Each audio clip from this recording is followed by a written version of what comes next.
السلام عليكم ورحمة الله وبركاته. النهاردة إن شاء الله معايا فيديو، يعني بالنسبة لي هو فيديو مميز شوية عن بقية الفيديوهات.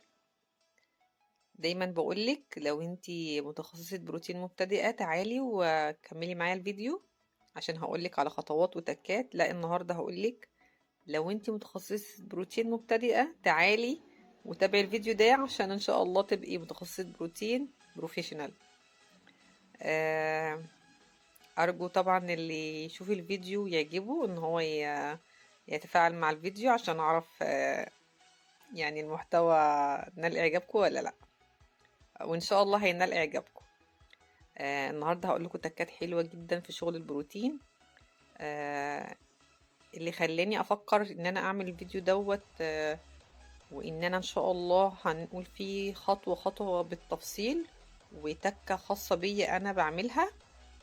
آه، حالة الشعر اللي قدامي، الشعر زي ما انتوا شايفين شعر افريقي، وزيادة بقى على ان هو افريقي الشعر تالف جدا. الشعر مفيش اي اهتمام بيه. الشعر كان مفروض قبل كده حتى اللي كان مفروض اتقطم منها. مفيش اعتناء، مفيش ترطيب. الشعراية يعني يعتبر حتى تقصيفته باينة جدا. فده خلاني فكرت في ايه، في كلمة زميلة محترمة دايما بتقولها في شغلها، جلسة تغيير المسار. أنا الكلمة دي حبيتها جدا. النهاردة إن شاء الله هنعمل جلسة تغيير مسار للشعر دوت. إيه هي جلسة تغيير المسار؟ إن أنا هشتغل بمادة الفرد بتاعتي وهزود ترميمات على قد ما أقدر.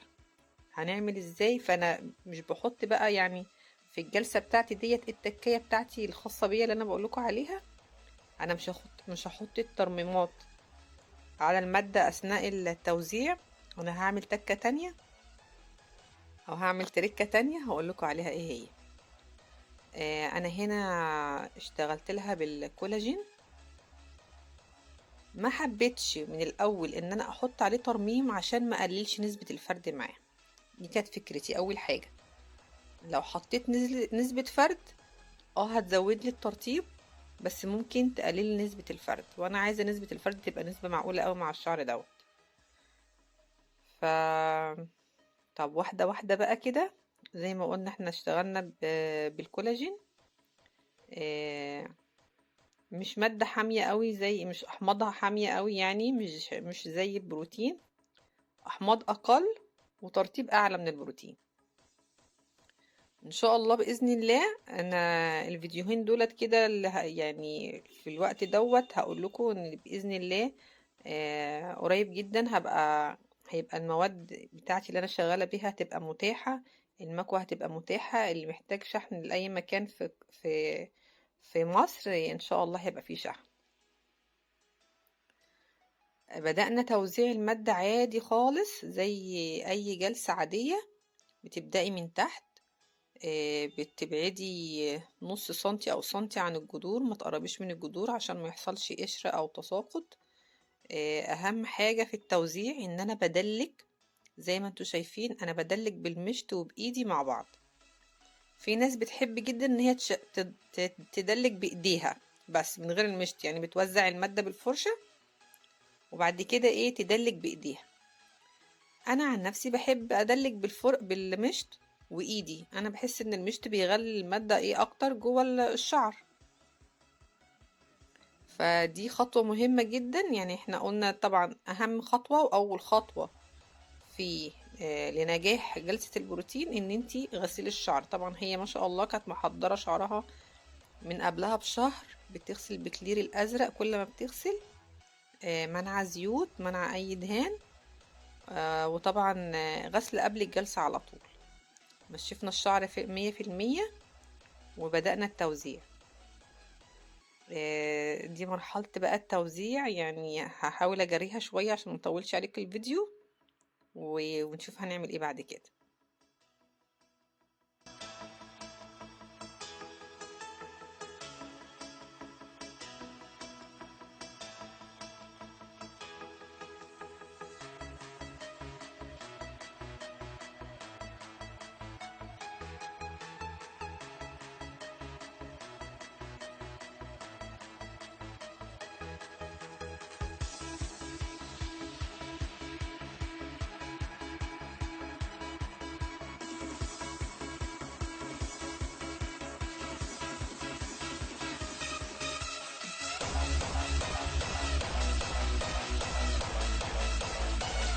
دايما بتحاولي وانتي شغالة ان انتي تقسمي الشعر بالطريقة اللي تريحك، اللي تريح ايدك واللي تريحك في التوزيع.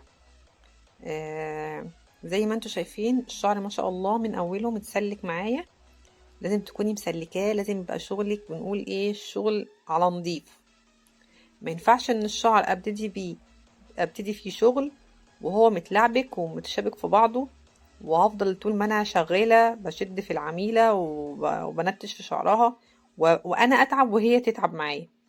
لا، انا من الاول الشعر يبقى متسلك كويس جدا، وزي ما بقولك تقسميه التقسيمه اللي تريحك في الشغل. ده طبعا هيريحك جدا. جلسه البروتين زي ما انتوا عارفين طويله، بتاخد 6 ساعات و7 ساعات، وخطواتها كتيره، فلازم ابقى مستريحه عشان ما اتعبش. جينا بقى لأهم تكاية أو تركاية اللي قلتلكوا هقول لكم حاجة خاصة بيا بشغلي أنا. التركاية دي خاصة بيا أنا محدش قال لي عليها ومش أنا اللي مخترعاها يعني.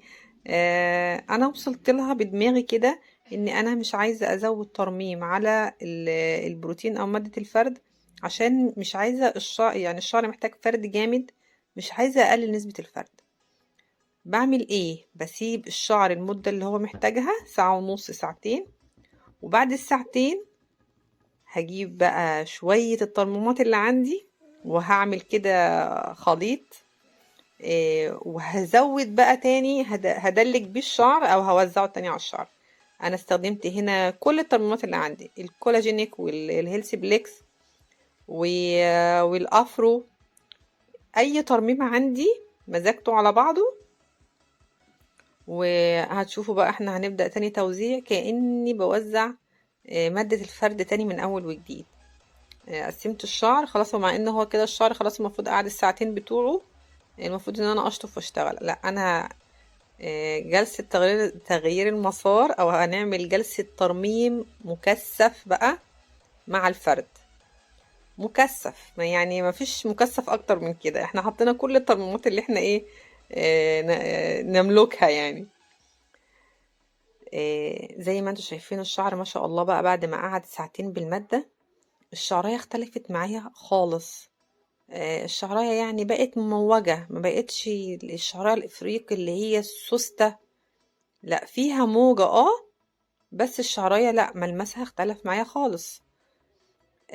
زي ما انا قلت لكم بقى، انا بوزع زي كأني بوزع البروتين بالظبط، خصلة خصلة، وبدلك برضو كويس لاني عايزة الترميم ده كله بقى استفاد بيه في الشعر معايا. كمان انتوا عارفين ان انا يعني بفضل او عاشقة لاني انا اغسل الشعر او اشطفه شطف كامل قبل الكبس او قبل مرحلة البيبيليس. فانا بالخطوة ديت انا ما قللتش نسبة الفرد بتاعتي. احنا قعدنا حطينا الفرد بأحماضه كاملة، وقعدنا الشعر الساعتين اللي هو محتاجهم. ودلوقتي انا بحط الترميم بقى ده، دي حاجة اضافية يعني بعيدة خالص. خلاص الشعر اتشرب المادة اللي زي ما هو عاوز، خلاص مش محتاج اي فرد تاني. فانا دلوقتي لما هاجي هشطف بقى بقلب جامد، مش هبقى خايفة وانا بشطف. هتشوفوا الشعر بعد ما نشطفه ان شاء الله. انا بشطف شطف كامل خالص يا جماعة، يعني المية بتبقى نازلة قدامي مش حتى معكرة. انا بشطف تحت الحنفية، مش ببخ ولا بشطف نص شطفة ولا ربع شطفة ولا الكلام ده. انا بشطف شطف تحت الحنفية. آه ف هتشوفوا الشعر ان شاء الله بعد ما اشطفه واحنا بننشفه هيبان قد ايه الشعر مفيهوش مادة خالص. نجري برضو شوية الفيديو عشان ما اطولش عليكم ونرجع لكم.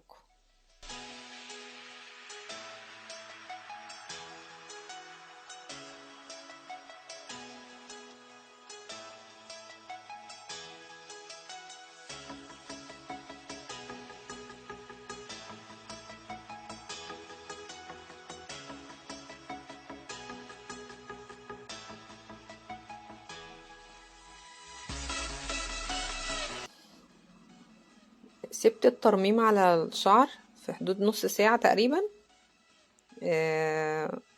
وبعد كده غسلت بقى زي ما انتوا شايفين الشعر، بصوا ما فيهوش مادة خالص، الشعر بقى ناشف خالص، ما فيهوش اي تلزيقة ولا لمعة ولا اي حاجة. هنشف الشعر بقى 100%. دي برضو حاجة مهمة جدا، لازم ما اسمعش طشة المكوى ابدا وانا بكوي الشعر. اعرفي الحتة اللي هي انت مش منشفاها كويس، دي هتجيلك فيها اعادة او هتجيلك فيها ديفو بعد ما تغسلي الشعر. فانا بنشف الشعر من ورا بهواء سخن. مش بجيب بقى الهواء السخن على فروة الراس عشان برضو ما اذيش فروة الراس، والعميلة تستحمل السخونية دي. بعد ما بنشف الجزء اللي ورا 100%، برجع اجيب الجزء اللي قدام بهواء يكون سخونته متوسطة يعني، عشان العميلة تستحمله، وعشان كمان ما افتحش البصيلة بتاعة الشعر. هنا احنا خلاص نشفنا الشعر 100% تقريبا. وزي ما قلتلك برضو هتقسمي الشعر التقسيمة اللي تريحك. انا طبعا كنت سلكته برضو كويس جدا عشان يبقى مريحني في الشغل.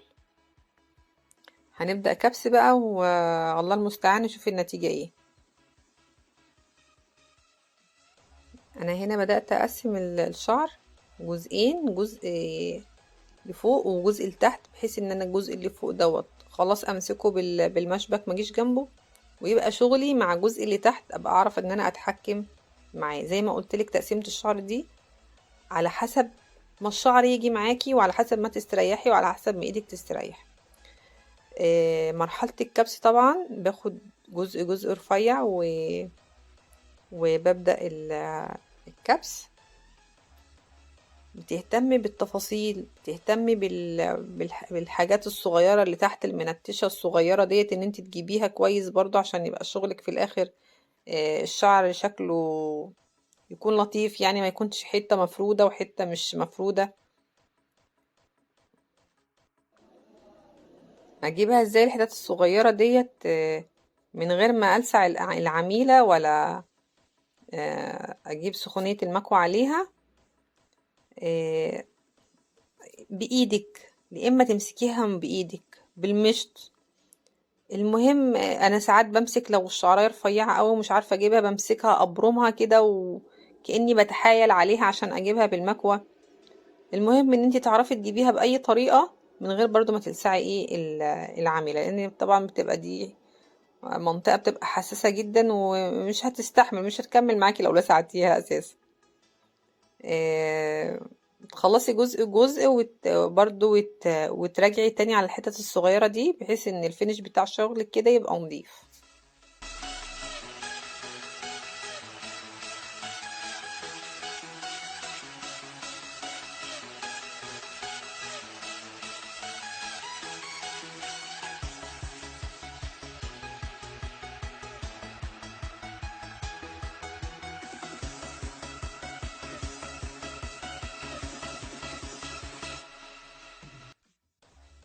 خلاص احنا كده بقى بنكمل جلسة بروتين عادي. خلاص الكلام اللي انا كنت عايزة اقوله خلاص قلته. هنكمل جلسة عادية خالص، ان احنا هناخد جزء نكويه. بتمشي ببطء على الشعر، ما بتنتشش وتجري وخلاص على الشعر. بتجيبي الجدر الاول، وبرده من غير ما تلسعي العميلة تحاولي ان انت الشعراية تبقى عمودية على فروة الراس، بحيث ان انت ما تميليهاش لتحت، والمكوى طول فروة راسها. بتجيبي الجدر مثلا مرتين 3 كده هو زيادة، لان الجدر بيبقى عنيد شوية معاكي في الفرد. وبعدين تنزلي على بقية الشعر بهدوء من غير سرعة. يعني هنا مسرعة الفيديو، لو تلاحظوا انا مسرعة الفيديو شوية، لكن انا بنزل ببطء على الشعر بحيث ان الشعر يبقى شكله مفهوش تقصيفة ويبقى لامع في الاخر، يديني اللمعة الحلوة ديت. طبعا انا عايزة بس اوريكم حرارة المكوى بقى اللي انا شغالة بيها. المكوى دي 240، انا مش جاية على 240، انا جاية على 220 اهو. يا جماعة ده كده احنا بنقول انا شغالة في اصعب انواع الشعور. شعر افريقي وتالف ومتدمر وما فيهوش حياة اساسا. مش جايبه المكوى للاخر. الناس اللي بتخش تسألني على درجة حرارة المكوى وتقول ازاي ومش ازاي، وانتوا ايه انتي كده، ده انتي لو بتكوي في البيت مش هتعملي مكوى درجة حرارة المكوى كده. حبيبتي دي مكوى بروتين، درجة الحرارة بتبقى غير. حتى لو انتي متخصصة بروتين، انتي ممكن تبقي متخصصة بروتين ومش شغالة بمكوى بروتين، دي مش مشكلتي. مكاوي البروتين يا جماعة بتبقى درجة حرارتها غير. لو شعر عادي اتكوى بمكوى بروتين الشعر هيتحرق. اه، احنا هنا بنكوي الشعر عليه مادة، موجود عليه مادة، عشان كده بيستحمل حرارة المكوى ديت. لكن لو الشعر دوت معلوهوش مادة او مفيش فيه بروتين الشعر ده هيتحرق. بتحاولي وانتي بتكوي ان انتي تاخدي الشعرية لتحت كأنك بتتني الشعر عشان تضيعي شكل التقصيفة من الشعر خالص. دي من التكات اللي حلوة قوي برضو في البروتين، ان هي تديكي اللمعة في الاخر وما يبقاش الشعر منتش كده هوت او مشدد في الاخر.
هنا انا بعد ما خلصت الجزء اللي من تحت اللي ورا الودان دوت، بجيب الجناب ديت اعيد عليها تاني عشان لو في اي شعرية طارت مني او ما جاتش معايا بالمكوى كويس.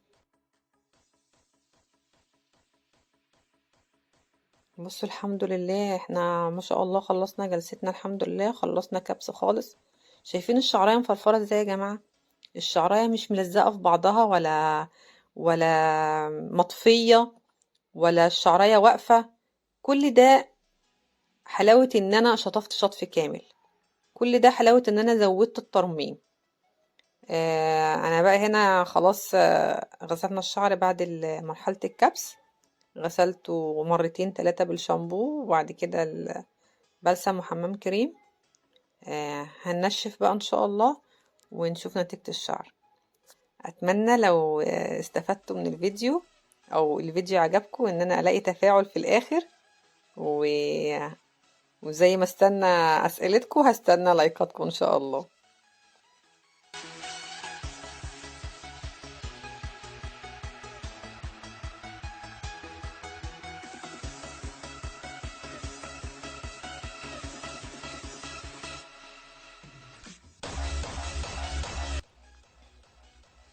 خلاص الحمد لله احنا كده في اخر مرحلة مفيش مرحلة، خلاص احنا غسلنا الشعر ونشفنا.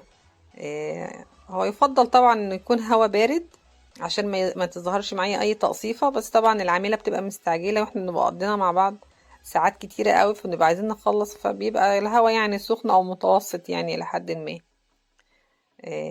باركولي بقى على نتيجة الشعر، واتمنى تكتبولي اهم حاجة، تكتبولي رأيكم في نتيجة الشعر ايه.